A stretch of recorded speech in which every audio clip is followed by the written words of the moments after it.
할렐루야. 하늘이 높아져가는 계절에 우리의 믿음도 높아져가고 아름다워져 가기를 소망하며 하나님 앞에 나와 예배를 드리는 모든 성도님들 심령과 가정들마다 생업마다 하나님의 은혜와 평강으로 가득 채워주시기를 주님의 이름으로 축원합니다. 옆에 계신 분들과 함께 인사하겠습니다. 우리 교회 좋은 교회입니다. 잘 오셨습니다. 축복합니다. 우리 교회 좋은 교회입니다. 잘 오셨습니다. 잘 오셨습니다. 축복합니다. 사랑합니다. 잘 될 겁니다. 가슴에 손을 얹고 내 자신을 이렇게 축복하겠습니다. 나는 하나님이 특별히 사랑하시는 사람입니다. 나는 잘 되는 사람입니다. 할렐루야. 사랑받는 사람이 사랑받는 가운데 복된 가정 뿐만 아니라 복된 자녀들을 세울 수 있는 겁니다.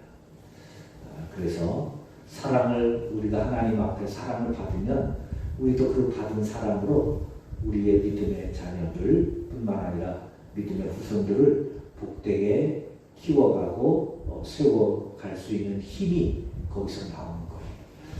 가정은 불행해도 똑똑한 애는 나올 수 있어요. 그러나 가슴이 따뜻하고 복 있는 사람으로 자라기는 쉽지 않습니다.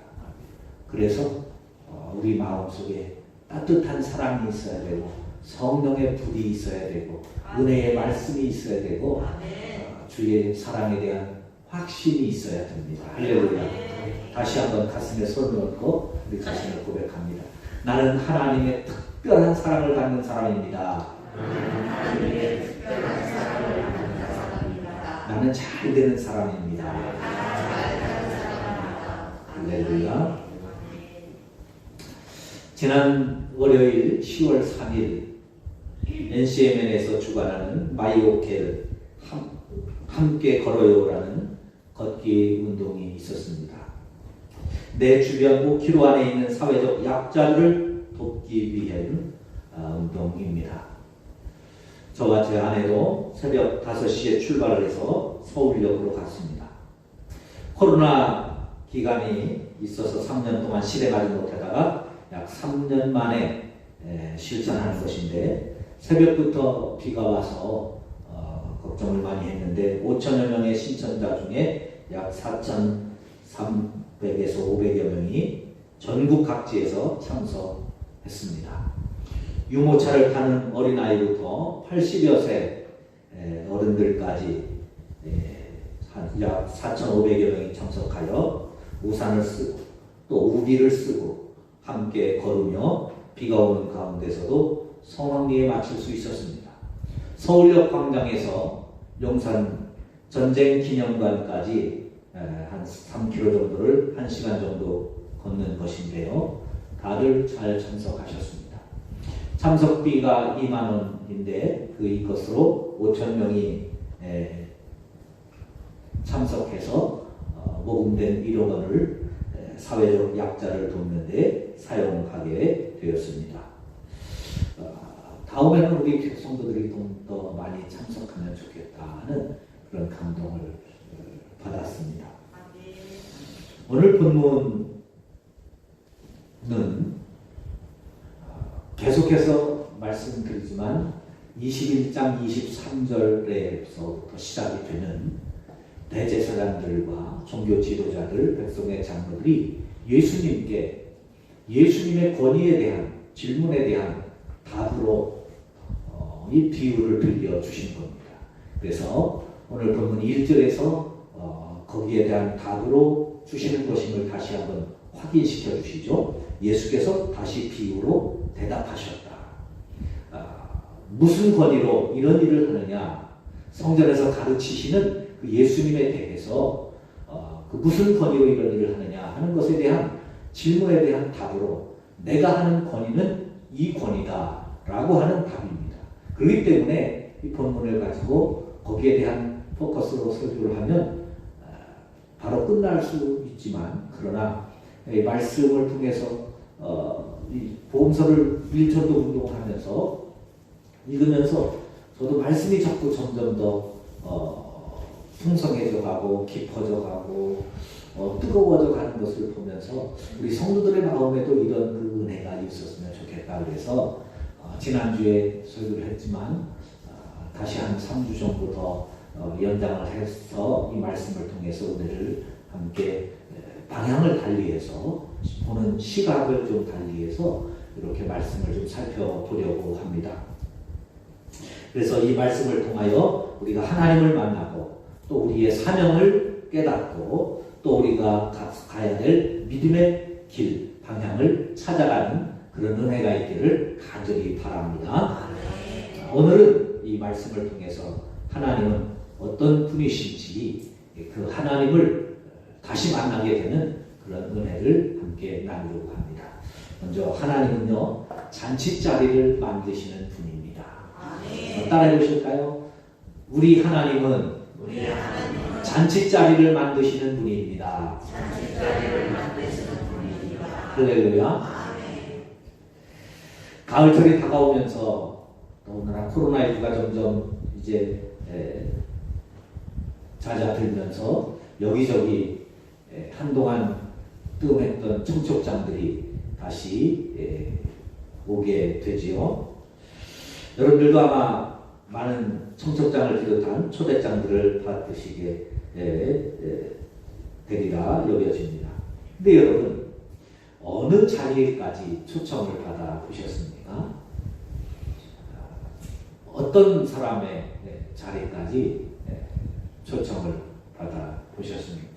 어제 토요일이었는데 우리 충청도에 장로회 총회가 있어서 이제 제가 노예 서기를 맡고 있어서 전임 회장님께 그 패를 전달해 드리기 위해서 갔더니 우리 최 장로님 계시는데 제가 우리 최 장로님 보고 마음이 풋하고 얼마나 이 푸근했는지 몰라요. 장로님들이 참 앉아 계시는데 장로님들 역대 회장님 가운데 우리 그 최 장로님이 너무 푸시더라고요. 제가 앞에 이렇게 다 앉아 계시는데 얼마나 마음이 제가 뿌듯하게 됐는지 모릅니다. 뭐 우리 노회 장로님들이 얼마나 많아요. 근데 거기에 다 이제 회장님으로 역대 회장님으로 앉아 계시는데 참 너무 귀하고 마음이 뿌듯했습니다.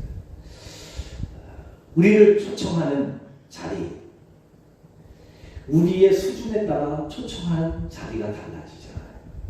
또 어느 자리까지 초청을 받아오셨습니까? 오늘 본문에 보면 한 임금님이 청첩장을 우리에게 보내신다는 겁니다. 임금님이 자기 아들을 위하여 혼인잔치를 마련하고 사람들을 초청합니다. 예수님은 천국을 소개하면서 이 천국에 계시는 하나님은 임금님으로서 아들을 위한 결혼잔치를 마련하고 우리를 초청하시는 분이시다. 그렇게 소개하고 있습니다. 하나님, 우리가 믿는 하나님은 어떤 분이냐? 우리를 잔치자리도 그냥 잔치가 아니라 자기 아들의 결혼 잔치를 준비해놓고 우리를 부르시는 분, 우리를 초청하시는 분이라는 거예요. 그래서 제가 지금 한 주간 동안 이 말씀을 묵상하면서 성경을 쭉 다시 살펴봤습니다. 하나님은 우리를 어떻게 초대하십니까? 그랬더니요, 하나님은 잔치자리를 마련하고 늘 우리를 초청하시는 거예요. 창세기 1장에 봤더니 에덴 동산에 그 어마어마한 동산을 마련하고 그곳으로 우리를 초청하시는 거예요. 아담과 하와를 그곳에 세우시고 그곳에서 복되게 살아가도록 하시지 않습니까? 요한복음 2장에 보면 가나 혼인잔치에 예수님이 가셔서 제자들을 데리고 가시죠. 그곳에서 인도하십니다. 또 요한계시록에 보면 천국의 잔치 자리를 마련해 놓고 우리를 초청하시는 하나님이신 줄로 믿습니다. 이 성경을 보면 계속해서 하나님은 축복의 자리를 만드시고 잔치 자리를 만드시고 구원의 자리를 만드시고 생명의 자리를 만드시고 은혜의 자리를 만드시고 우리를 계속해서 이 복된 자리로 초청하시게 됩니다. 창세기 12장에 보면 하나님께서 아브라함을 부르십니다. 아브라함을 하나님이 부르시기 전에는 아브라함이 갈대아 우르 지역에서 잘 살았어요. 세계 역사로 살펴보면 유프라테스강, 티그리스강 문명이 이루어지는 비옥한 반달 지역에서 아주 최고 문명을 누리며 살던 그런 삶을 잘 살고 있었습니다. 그런데 느닷없이 하나님께서 그런 아브라함을 부르십니다. 어디로 가야 되는지, 어떻게 가야 되는지, 얼만큼 가야 되는지도 모르고 그냥 하나님께서 부르십니다. 아브라함은 그 하나님의 부름을 따라갑니다. 하나님의 부름을 따라갔더니 그곳이 정착했던 곳이 가나안 땅인데 가보니까요, 그곳이 젖과 꿀이 흐르는 땅이었어요. 할렐루야. 그 자리로 젖과 꿀이 흐르는 그 땅으로 하나님은 아브라함을 부르신 것입니다. 하나님의 역사하심이 가득한 곳, 하나님의 은혜와 축복이 가득한 곳, 그곳에서 하나님은 아브라함에게 아들 이삭을 주셨고, 아들 이삭을 주심으로 아브라함의 가정에 웃음으로 채워주신 하나님의 은혜인 줄로 믿습니다. 하나님은 또한 사울에게도 축복의 자리를 마련해 주셨습니다. 이스라엘의 임금의 자리였습니다. 그런데 하나님께서 그렇게 좋은 임금의 자리를 마련해 주셨음에도 불구하고 사울은 그곳에서 실패합니다. 그 축복의 자리를 실패의 자리로 만들어버립니다. 그래서 그곳에서 자기도 죽고 자기의 또 아들도 다 죽임을 당하고 넓은 지화를 당하게 됩니다.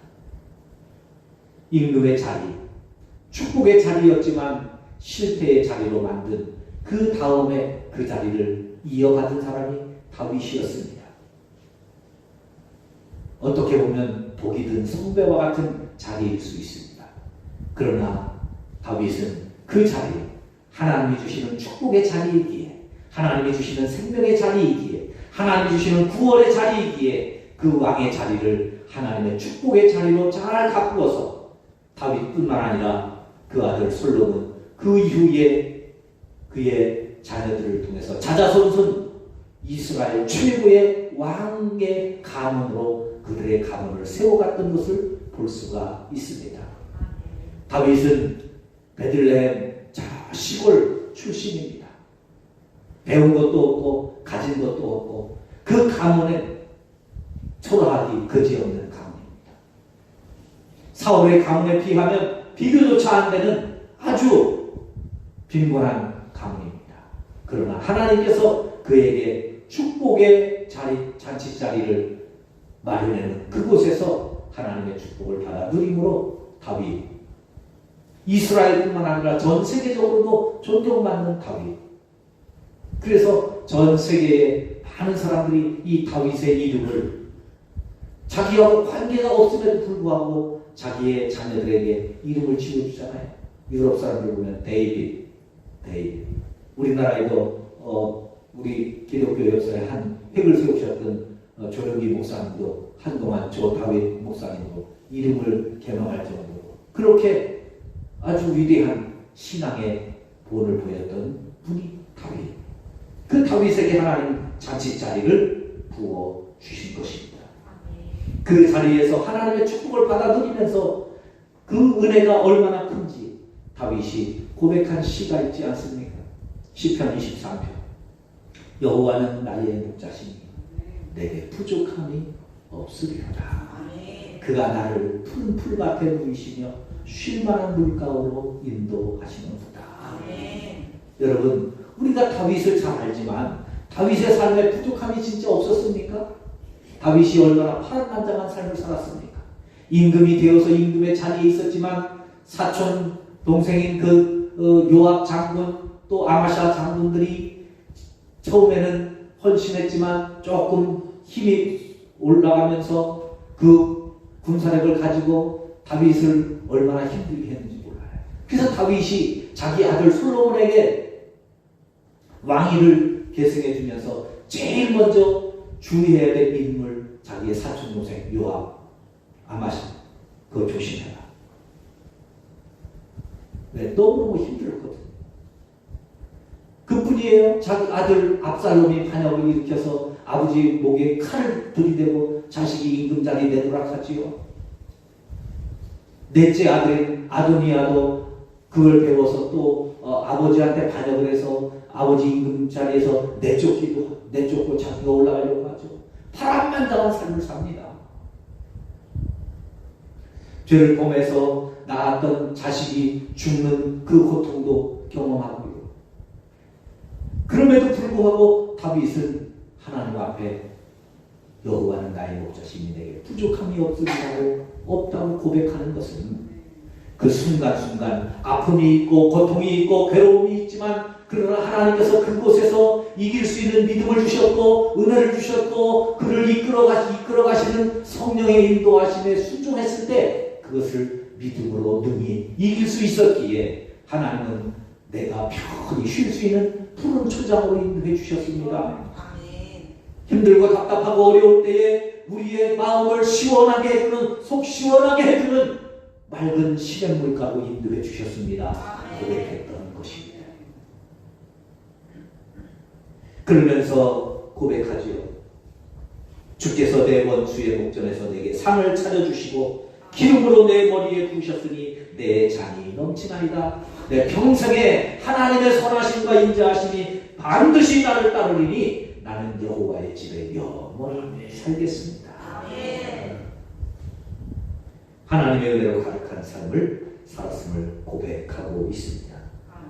사랑하는 성도 여러분, 다윗과 같이 아니 아담 하와처럼 모세처럼 하나님께서 우리를 하나님의 잔치자리로 축복의 자리로 이끌어주시는 그 은혜가 우리에게 있기를 간절히 바랍니다.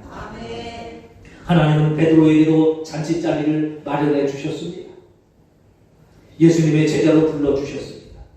가룟 유다도 잔치자리로 마련해 주셨습니다. 그러나 무식했던 뱃사람 베드로는 예수님이 마련해 주신 잔치자리에 택함받은 자로 남아서 예수님의 순례자가 되었고 때로는 예수님을 부인하기도 했지만 그러나 다시 갈릴리 바닷가에서 예수님께서 그를 초청해 주셨을 때 그곳에서 돌이키고 회개하여 예수님의 순례자로 남았지만 똑똑했던 가룟 유다는 하나님이 주신 그 축복의 자리, 예수님의 제자의 자리를 자기의 욕심으로 채우기 위한 수단으로 삼다가 결국 예수님을 배신하고 스스로 목매어 죽는 죽음의 나라로 절망의 나라로 떨어질 수밖에 없었던 것을 보게 됩니다. 하나님은 지금도 우리를 잔치자리로 초청하고 계십니다. 지금 이 순간에도 말씀을 통하여 우리를 잔치자리로 축복의 자리로 부르십니다. 순간순간 성령을 통하여 우리를 하나님께로 돌이키도록 우리를 불러주십니다. 지금 당장 우리의 눈에 보이는 것이 없어서 지금 당장 우리의 눈앞에 이루어지는 것이 없어서 정말 이 길이 맞나? 정말 하나님이 나를 사랑하시나? 정말 하나님이 나를 부르시나? 여러분 그렇게 여겨질 때도 있으시겠죠. 아브라함은 25년 동안 눈에 보이지 않는 손에 아무것도 잡히지 않는 그 길을 묵묵히 걸어가므로 25년 만에 아들 이삭을 낳았고 그리고 그 이후에 하나님의 축복을 받아 누림으로 75년 동안 주의 은혜 가운데 이 땅에 삶을 누리다가 하나님 앞에 돌아가는 믿음의 조상이 되고 합니다. 신앙은 지금 한순간, 지금 내 눈앞에, 지금 당장 결과가 보여지는 것이 아닙니다. 그러나 하나님은 반드시 우리를 축복의 자리로, 생명의 자리로, 구원의 자리로, 은혜의 자리로 부르신다는 사실을 꼭 기억하시기를 바랍니다. 하나님이 만드시는 자리는 늘 축복의 자리예요. 늘 은혜의 자리예요. 늘 생명의 자리예요. 그런 거 여러분 살면서 하나님이 준비하신 그 자리를 택할 수 있는 믿음의 눈을 달라고 기도하실 수 있기를 바랍니다. 인생은 선택이라고 하지 않습니까? 우리가 선택해야 되는 거예요. 성경에서 하나님은 모세를 통해서 우리에게 이렇게 말씀합니다. 내가 내 앞에 생명과 사망과 복과 저주를 두었다. 생명과 사망과 복과 저주를 우리 앞에 두셨다는 겁니다. 그리고 하나님은 우리를 생명의 자리로 초청하시는 거예요. 복된 자리로 초청하시는 거예요. 구원의 자리로 초청하시는 거예요. 마귀는요, 죽음의 자리로 부릅니다. 저주의 자리로 부릅니다. 우리 속에 내 마음이 어디로 기울느냐에 따라서 우리의 선택이 생명의 자리로, 구원의 자리로, 축복의 자리로, 영생의 자리로 가기도 하지만 잘못하면 사울처럼 가룟유다처럼 잘못된 곁길로 절망과 낙심과 죽음의 길로 갈 수 있다는 사실을 긴장하고, 그래서 우리는 주님의 말씀처럼 늘 깨어 있어야 되고 늘 주님을 바라보는, 그리고 말씀 가운데 거하는 삶이 될 수 있기를 간절히 바랍니다. 두 번째로, 하나님의 초청은 계속되지만 영원하지 않다는 것입니다. 하나님은 우리를 끊임없이 은혜의 자리로, 생명의 자리로, 잔치 자리로 우리를 부르십니다. 천국으로 부르십니다. 구원의 자리로 부르십니다. 성공의 자리로 부르십니다. 그런데 그 부르심이 계속해서 끊임없이 이어지고 있다는 것입니다. 오늘 본문에 보세요. 3절에 종들을 보내어 청한 사람들을 혼인잔치에 오라 하였더니 초청을 다시 하죠. 4절에 다른 종들을 보내도 계속해서 하나님은 종들을 보내면서 우리를 부르신다는 거예요. 우리를 초청하신다는 거예요. 이 부르심은 창세기 이후에 지금까지 계속 부르시는 겁니다. 그때마다 선지자들을 통해서, 그때마다 들려주시는 말씀을 통해서, 그때마다 들려주시는 음성을 통해서, 그때마다 우리가 읽는 성경을 통해서, 우리가 부르는 찬양을 통해서, 우리가 받는 은혜를 통해서 하나님은 여전히 지금도 우리를 부르고 계십니다. 초청하고 계십니다. 하나님께로 나와야 사는 길이 있고, 구원이 있고, 생명이 있고, 축복이 있고, 영생이 있다는 것이죠. 그 단체 자리를 부르시고 초대하시는 일을 계속하시는 겁니다. 한시도 쉬지 않고 지금도 계속해서 부르시는 겁니다. 초대받은 사람들이 초대를 거부해도 다시 초대하는 사람들을 보내십니다. 심지어 초대하는 종들을 무시하고 조롱해도 다시 보내십니다. 초대하는 종들을 죽여도 다시 다른 종들을 보내십니다. 이것이 하나님의 사랑입니다. 이것이 하나님의 긍휼입니다. 이것이 하나님의 자비입니다. 하나님의 부르심에는 사랑이 있기 때문입니다. 이 하나님의 부르심을 거부하는 사람들에게 계속해서 초대장을 보내시면서 은혜를 베풀어 주십니다. 자비를 베풀어 주십니다. 인내하며 그들을 부르십니다. 지금까지 하나님은 하나님의 부르심에 거부하고 거절하는 사람들에게 전도라는 초청장을 통해서 계속해서 부르시고 계시는 것입니다. 거부하면 다른 사람이라도, 거부하면 다른 전도지로, 거부하면 다른 교회를 통해서라도 이 잔치 자리를 채울 것을 말씀하면서 계속해서 누구든지 다 부르십니다. 그래서 하나님의 구원에서 제외될 사람은 아무도 없습니다. 아무리 악한 사람도, 아무리 단호하게 거절하는 사람도, 천국에서 제외될 사람은 누구도 없습니다. 디모데전서 2장 4절, 하나님은 모든 사람이 구원을 받으며 진리를 아는데 이르기를 원하시느니라. 모든 사람, 내가 죽도록 미워하는 그 사람, 내가 보기에 저 사람은 아무리 가망성이 없는 그 사람도 모든 사람 속에 포함되지요. 심지어 김정은이도 수많은 살인마들도 수많은 끔찍한 죄인, 악한 사람이라도 모든 사람이 다 구원받기를 원하시는 것입니다. 요한복음 3장 16절에서는 하나님이 세상을 이처럼 사랑하사 독생자를 주셨으니 이는 저를 믿는 자마다 멸망하지 않고 영생을 얻게 하려 하시니라. 그런 사람도 구원하시기 위하여 자기의 하나밖에 없는 독생자 예수님을 주시면서까지 그래도 그 사람은 구원해야 된다. 그래도 그 사람 천국 오게 해야 된다. 그래도 그 사람 하나님께로 천국으로 이끌어야 된다고 하나님은 독생자를 보내시는 것입니다. 에스겔 33장에서는 나는 악인이 죽는 것을 기뻐하지 아니하고 악인이 그의 길에서 돌이켜 떠나 사는 것을 기뻐하노라 말씀합니다. 세상 사람들, 복음이 없는 사람들, 저런 사람들 도대체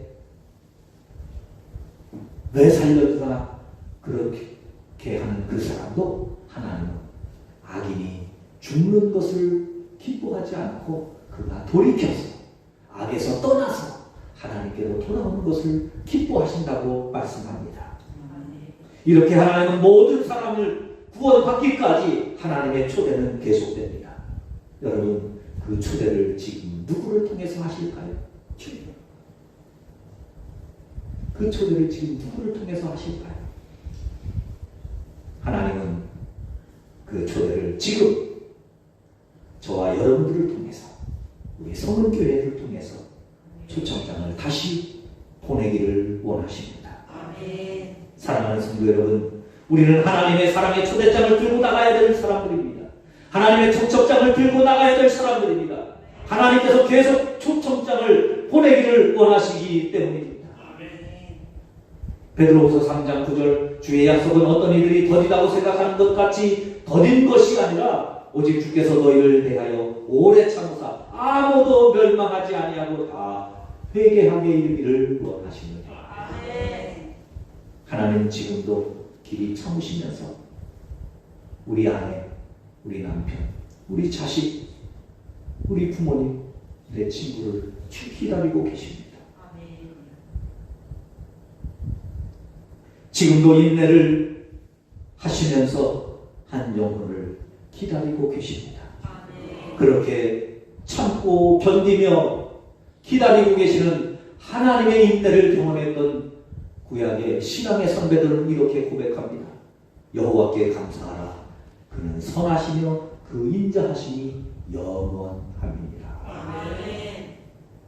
우리는 내 성질 같아서, 내 성격 같아서 가만히 안 둘 것 같은데, 못 참을 것 같은데, 더 이상 못 견딜 것 같은데 하나님은 인자하시고 지금도 그 영혼을 구원하시기 위해서, 찾으시기 위해서 가슴을 부여잡고 기다리신다는 겁니다. 여호와의 속량을 받은 자들은 이같이 말할지어다. 여호와께서 대적의 손에서 그들을 속량하사 동서남북 각 지방에서부터 모으셨도다. 하나님의 영원한 선하심과 인자하심으로 우리를 구원하시고 우리를 부르시기에 그로 인하여 구원받은 성도들은 하나님께 감사하라고 선포합니다. 하나님은 기다리시고 참고 인내하시면서 우리를 초대해 주셨습니다. 그리고 그 마음으로 지금도 여전히 초대하고 계시는 것입니다. 그런데 말입니다. 그 초대가 언제까지 계속되지는 않는다는 것입니다. 끝이 있다는 것이죠. 멈출 때가 있다는 것입니다. 문이 닫힐 때가 있다는 것입니다. 마태복음 25장 10절 그들이 살아간 사이에 신랑이 오므로 준비하였던 자들은 함께 혼인잔치에 들어가고 문은 닫힌지라. 문은 닫힌지라. 문이 닫힐 때가 온다는 것입니다. 들어가고 싶어도 들어갈 수 없는 그 때가 온다는 것입니다. 그 후에 남은 처녀들이 와서 이르되 주여 주여 우리에게 열어주소서 우리에게 열어주소서 하되 진실로 너희에게 이르노니 나는 너희를 알지 못하노라. 혼인잔치의 문이 닫혔습니다. 그 이후에 신부들이 찾아왔습니다. 그들은 신부들입니다. 친구들입니다. 그런데 문이 닫혀 못 들어옵니다. 하나님의 인자하심은 영원히 인자하시지만 그러나 그 영원에 인자하시는 분이 닫힐 때가 있다는 것입니다. 하나님의 때가 되면 문은 닫히고 마는 것입니다. 그러므로 문이 닫히기 전에 들어가야 되고 문이 닫히기 전에 한 영혼이라도 더 구원해야 합니다. 하나님은 한 영혼을 구원하시기까지 계속 문을 열고 기다리시지만 그것이 영원히 지속되지는 않는다는 것입니다. 소돔과 고모라에도 끝이 있었습니다. 노아의 방주에도 문이 닫히는 순간이 있습니다. 혼인잔치에도 문이 닫히는 순간이 있습니다. 지금 열려있다고 앞으로도 계속 열려있을 것은 아닙니다. 어느 순간 닫히게 될 것입니다. 문이 닫히기 전에 하나님의 초청이 멈추기 전에 하나님의 선하심이 아직 머물 때에 하나님의 품에 안겨야 합니다. 아멘. 하나님의 초청에 응해야 합니다. 아멘. 사랑하는 성도 여러분, 지금 이 시간 우리가 하나님의 품에 안길 시간입니다. 아멘. 지금 이 시간 예수 그리스도를 나의 구주로 영접해야 되는 시간입니다. 아멘.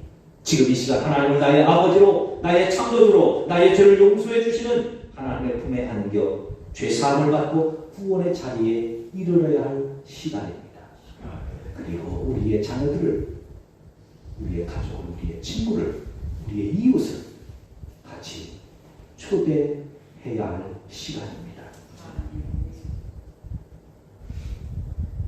하나님은 천지를 만드신 하나님, 축복의 자리를, 구원의 자리를, 은혜의 자리를, 생명의 자리를 만드시는 분입니다.